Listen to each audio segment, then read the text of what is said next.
What's up everybody, it's Sean here and I'm back today to give you guys my overdue review of the Nike Air Max 95 Big Bubble in this Slate colorway.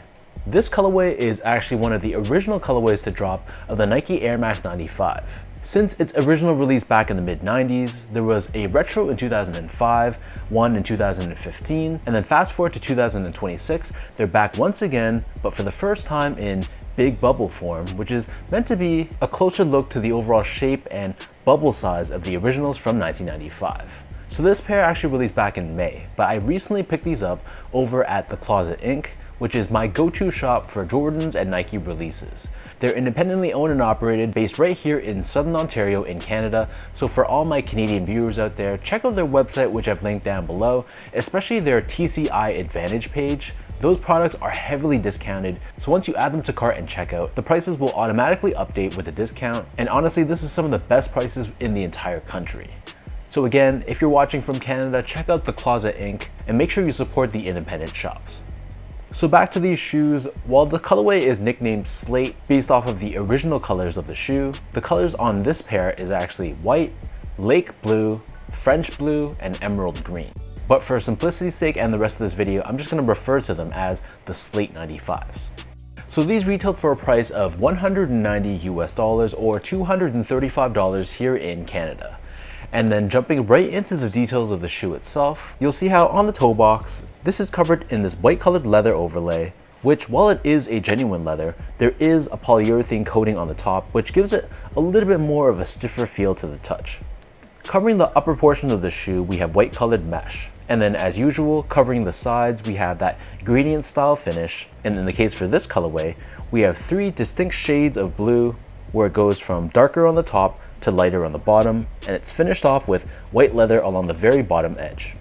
Extending from the base of the shoe all the way to the top, the woven eyelets here are done in this dark blue color. On the lateral side of the second panel from the top, we have an embroidered Nike swoosh as well. And then along the heel, we have this reflective 3M panel in silver with Nike Air branding pressed onto the top in black.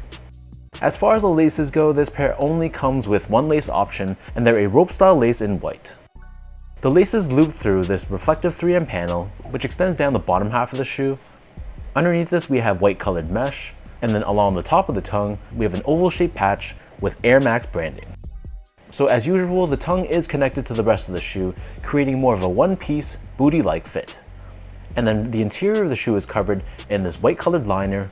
There's a decent amount of padding to this. And then for the insoles, these come with their typical foam lined insole, really nothing special here.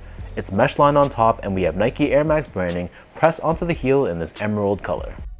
So the upper of the Air Max 95 sits atop this midsole, which is crafted out of polyurethane, and encased within the polyurethane foam. Of course, we have Nike Air Max technology, and this is visible with these two windows on the forefoot, along with this larger window on the heel, and this being the Big Bubble version, the air unit is supposed to be larger than how Air Max 95s looked over the last 20 years or so, and it's supposed to be a return to its former glory with these larger airbags.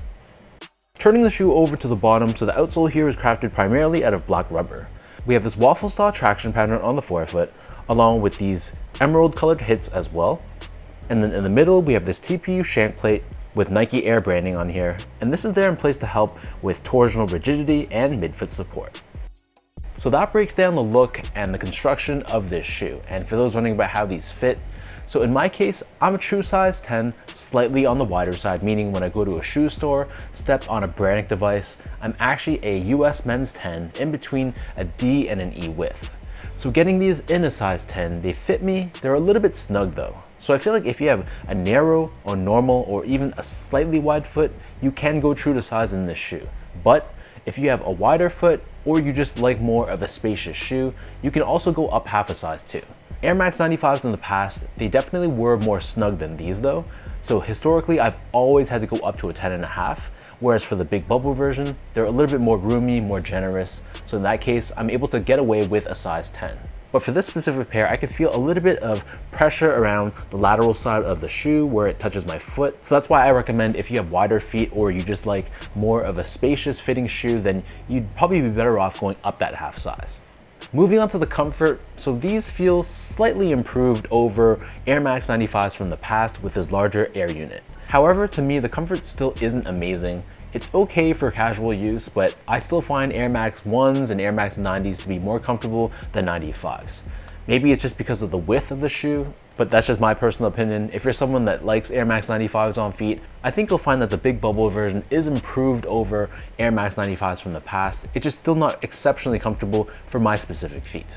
But don't get me wrong, there is some plushness to this, especially underneath the heel, so it's not like a dead feeling shoe whatsoever. Finally, in terms of the quality and the craftsmanship, so first off, the material quality on this shoe I thought was okay.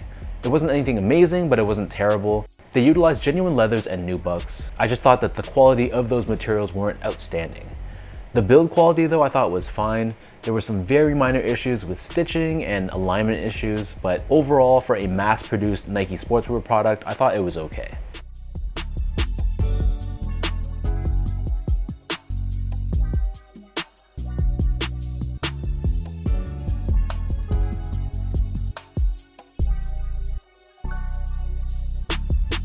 So with all of that out of the way now, let me toss these on feet, I'll lace them up, and I'll show you guys how these look.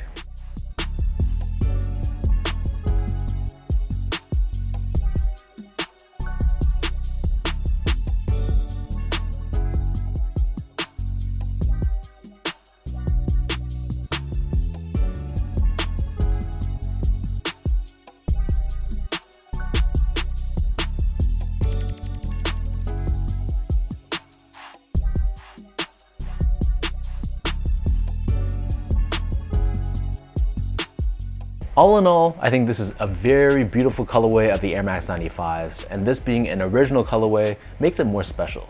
That's why I think this colorway has a very 90s-esque feel to it, which to me is a great thing, given that I grew up in the 90s. So is this gonna be a shoe that everyone's gonna want?